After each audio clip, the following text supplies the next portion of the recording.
How to change screenshot settings on OnePlus.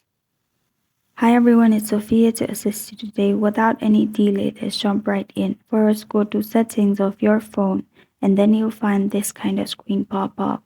Go to search button which is located on top right corner of your screen. Click on search button and search screenshot. After searching screenshot, you'll find this kind of screen pop up. Click on three-finger screenshot, which is below use screenshot and over flash screen. Turn on or off three-finger screenshot.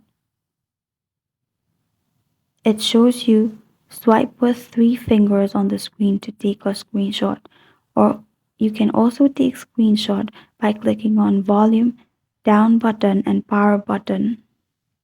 It's two ways to screenshot in OnePlus, and that's how you change screenshot settings on OnePlus.